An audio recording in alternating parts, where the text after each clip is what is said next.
Ya Alhamdulillah kita kembali lagi di program kesayangan kita Cahaya Hati Indonesia. Bu, Ya, setiap orang dapat ujian.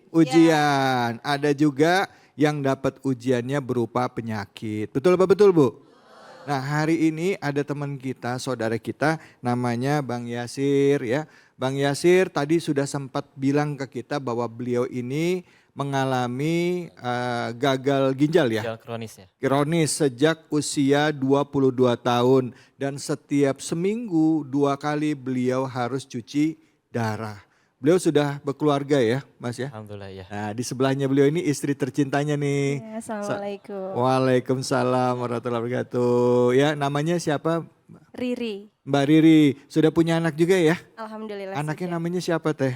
Zain Ibrahim Al-Habsyi. Zain Ibrahim Al-Habsyi, Masya Allah. Saya boleh nanya tentang awal ya. Awal Boleh. divonis dokter kena ginjal kronis itu di usia 22 tahun. Ya. Perasaannya gimana itu? Masih 22 tahun kena ginjal. Ya kalau orang mikir kan kalau ginjal udah umur berapa gitu, ini masih muda loh. Silakan. Ya kalau nanya perasaan pasti hancur banget ya, sedih gitu. Malah kadang ya Allah kenapa harus aku gitu yang sakit gitu. Tapi seiring berjalannya waktu Allah memperlihatkan ternyata bukan hanya aku yang diuji gitu ya. Bahkan ada orang di luar sana yang ujiannya lebih berat Iya. gitu ya. Iya. Itu gagal ginjal apa dikarenakan ada nggak penyebab sebelumnya, apa gaya hidup atau memang itu bawaan dari kecil? Ya sebenarnya dari gaya hidup mungkin ya.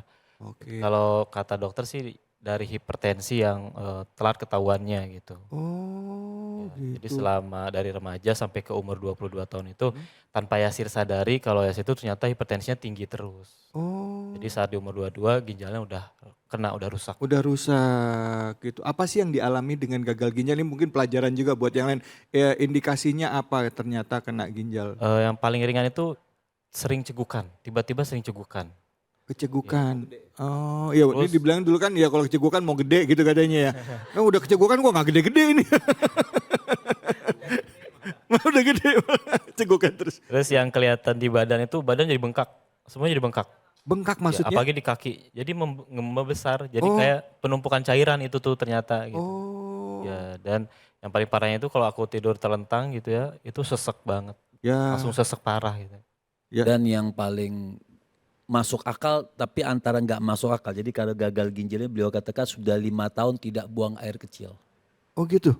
Iya, Sudah 5 tahun. Oh, enggak, ini artinya sekarang kan? Sekarang Iya, 5 tahun ini nggak buang air kecil.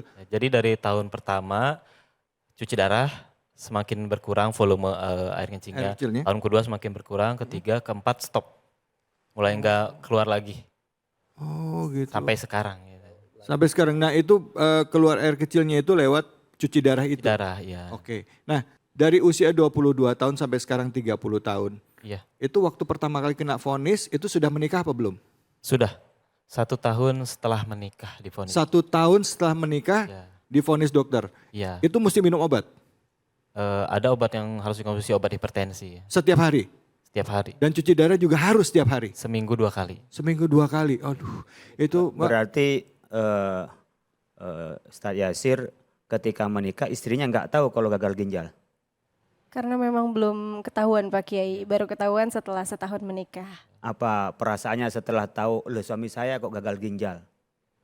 Sedih, sedih, percaya tidak percaya, dan kaget aja sih. Tapi Tapi nyesel nggak dapat Bang Yasir? enggak. enggak, Masya Masya Allah.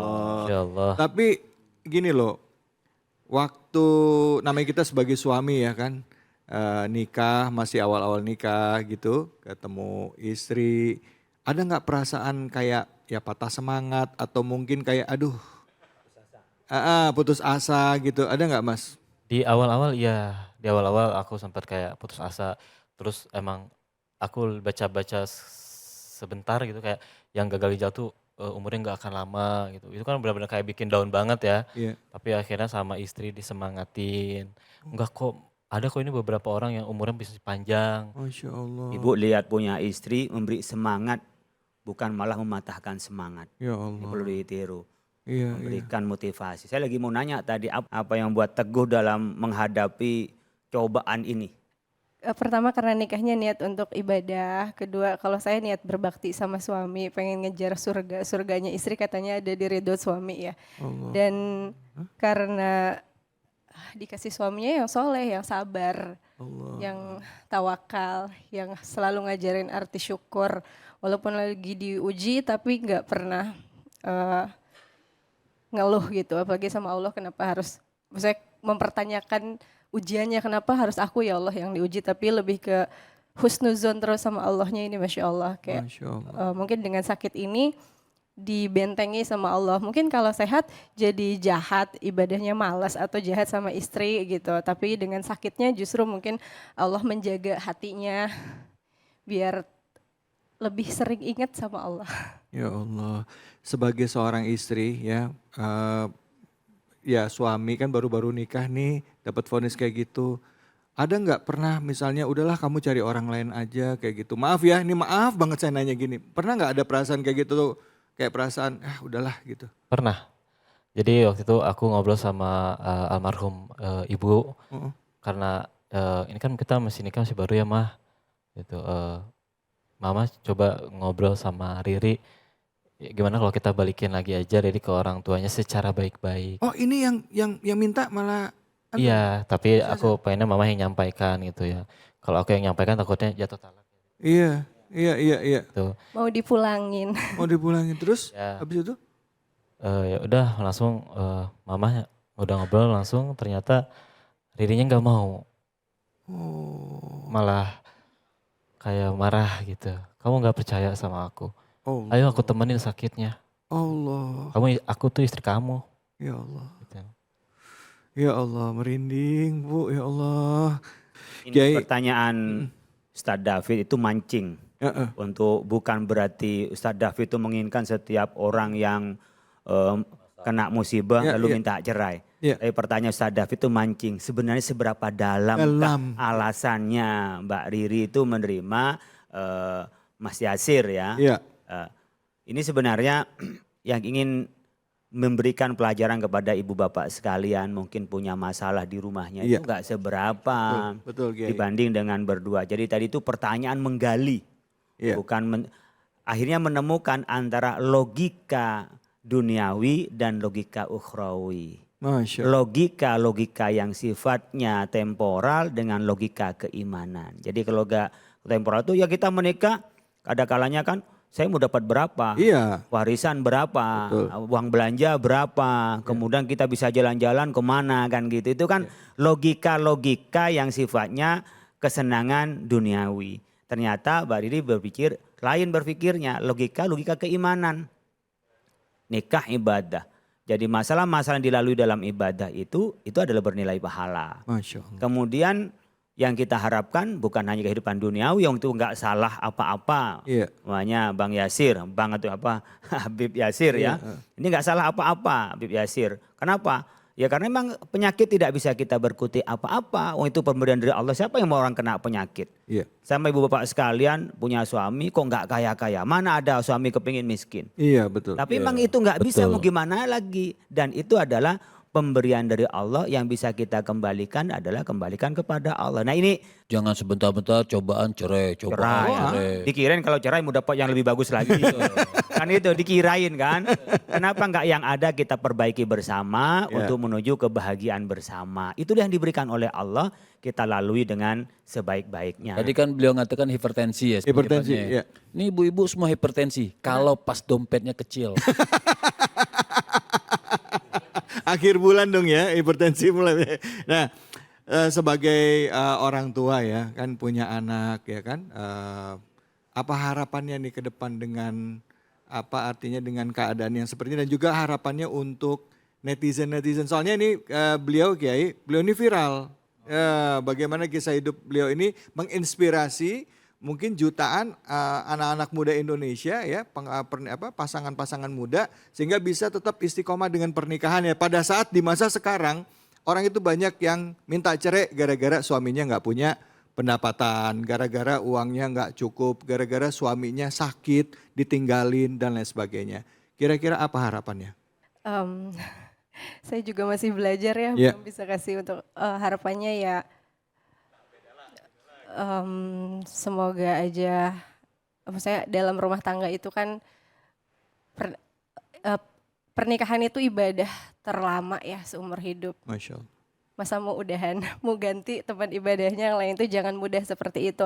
Ujian itu pada siapapun pasti akan datang. Ujian itu untuk dijalani, bukan untuk dihindarin. Kalaupun kita hindarin pasti kita akan ketemu lagi sama ujian yang lain. Jadi selesaikan dulu nih ujian yang satu sampai lulus. Jadi jangan tingkatkan lagi rasa syukurnya. Kita pasti akan selalu merasa kurang, tapi kalau kita syukur, insya Allah akan selalu mencukupkan segala yang kurang. Masya Allah. Allah.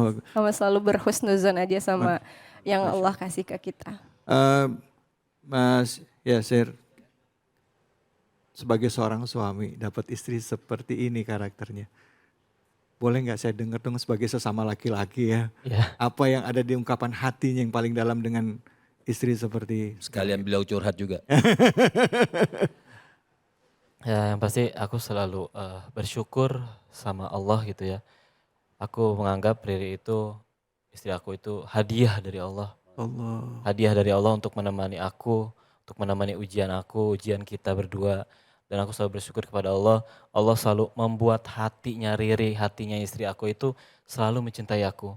Masya Allah. Allah yang memaham membolak-balikan hati, tapi aku selalu bersyukur ya Allah, terima kasih. Engkau selalu menjaga hati istri hamba. Engkau selalu membuat hati istri hamba tuh mencintai hamba gitu. Iya. Ada nggak titik terendah dalam hubungan kalian berdua? Pas ujian nih dengan kondisi ini dan lain sebagainya. Dan gimana cara ngatasinnya? Kalau titik terendah sampai ke hampir merusak hubungan itu alhamdulillah nggak ada ya. Masya Allah. Tapi kalau titik terendah dalam kehidupan yang kita yang kita alami selama hampir 10 tahun ini menikah, itu di tahun 2017. Suami waktu itu kritis, jadi ginjalnya sudah jelas sakit, tapi komplikasi jantung, hati sama paru di waktu yang bersamaan.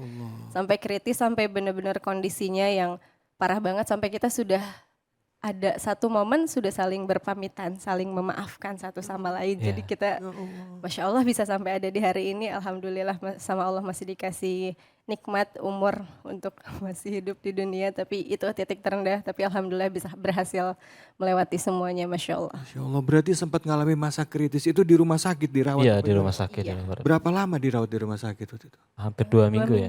Dua minggu. Iya. Dokter ngomong apa dengan kondisi suami seperti itu? Ya dokter waktu itu udah bilang kalau nggak sadar, jadi saya waktu itu lagi cuci darah, Iya. nggak sadar. Kata dokter kalau misalkan masih belum sadar nanti di ruang inap langsung kita masuk ICU gitu. Tapi di ruang inap semuanya berdoa, semuanya udah pada nangis. Alhamdulillah ternyata aku sadar gitu. Allah. Ya, Berarti itu. waktu itu sempat dalam titik yang benar-benar ya bisa nggak sadarnya bisa sadar lagi atau enggak juga sama sekali gitu bisa Iya. begitu Ya, ya? Karena kalau di kasus ini kita melihat, maaf ya, misalnya pasien-pasien yang meninggal itu sudah sangat-sangat sering, kayak seminggu sekali, seminggu 2 kali itu udah sering. Jadi memang mungkin mereka sudah lebih siap dibanding kita-kita yang sehat ya. Masya Allah. Kiai, guruku, saya udah banyak nanya-nanya nih Kiai. Hikmah apa nih mungkin dari Habib dan juga Kiai Khalil yang bisa menginspirasi kita dari peristiwa atau apa kisah hidup perjalanan dari anak-anak ini? Ya mungkin kalau saya hanya baca dari dalil, baca dari kitab, itu gak tersentuh ketika mendengar langsung ya. Bagaimana Mbak Riri itu bisa menerima apa adanya bukan karena ada apa-apanya dari Mas Yasir itu. Kemudian diuji biasanya perempuan itu dengan laki-laki pada saat laki-laki tidak punya apa-apa. Ini bukan hanya tidak punya apa-apa, tapi dengan ditimpa banyak masalah tapi mau menungguin. Jadi ini bisa pelajaran buat kita Bapak Ibu sekalian, kira-kira ujian saya dalam keluarga dibanding dengan keluarga Mas Yasir seberapa berat. Makanya dalam kitab Mu'adzatul Mu'minin, Ihya Ulumuddin disebutkan itu di antara adabnya orang sakit itu adalah as-sabru wa qillatus syakwa. Jadi kita sabar itu bukan berhenti kan terus berusaha, berobat gitu ya. Udah benar dokter nggak boleh menvonis kapan orang mati karena nggak ada tahu siapa orang mau mati, mau berakhir kapan nggak ada yang tahu. Bisa saja kalau Allah mau mengangkat ya bisa diangkat oleh Allah, tiba-tiba oleh Allah dibenarkan, nggak ada yang repot gitu ya. Iya, Banyak, jadi nggak perlu putus asa karena di antara juga adabnya orang sakit itu ad-doa ya. Doa. Ya ad-doa ala wa tawakkal ala khaliqid dawa. Jadi kita doa dan tawakal itu berusaha dan ingat kepada siapa tawakal? Khaliqid dawa, yang menciptakan obat. Jadi bukan obatnya yang menyembuhkan. Jadi harus yakin bisa meskipun katanya dokter tidak. Saya punya cerita juga ibu saya.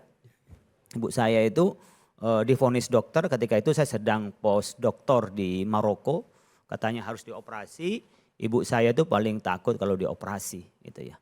Karena nanti akan mengganggu, biasanya kan masih terus keluar darah mengganggu pada sholatnya, takut mengganggu. Nah, saya bilang, Dok nggak usah Mi nggak usah dioperasi, bismillah saja. Ya tiba-tiba malam mimpi minum air, ya wallahu a'lam ya, dari ibu saya itu yakin minum air. Dan setelah diperiksa lagi ke dokter hilang penyakit tanpa dioperasi. Artinya kalau saya boleh memberikan harapan kepada keluarga Mas Heri dan Mbak Riri itu, oke lah itu penyakit dari Allah. Dalam pandangan akal mungkin itu sudah tidak mungkin. Pandangan akal. Tapi pandangan keimanan itu masih ada ruang yang kita kembalikan kepada Allah Subhanahu wa taala. Kemudian bagi kita yang mendengarkan ini Ibu Bapak sekalian, ini adalah ibrah, pelajaran bagi kita. Kalau kita diberi hidup nyaman, nggak ada penyakit, hanya kurang dikit-dikit, kok ngeluhnya banyak banget. Sementara di depan kita bukan seorang nabi, juga bukan seorang ulama besar. Ya biasa anak muda yang harusnya di usia begini ini masih banyak pikiran muda itu. Ternyata kok lebih tangguh sebenarnya dari diri saya gitu ya. Kok lebih tangguh dari kehidupan saya. Kira-kira ini untuk menambahkan syukur kita kepada Allah Subhanahu wa taala dan lebih kuat menghadapi banyak hambatan dan banyak cobaan tadi. Dan gak mungkin kita beriman tanpa diberi cobaan.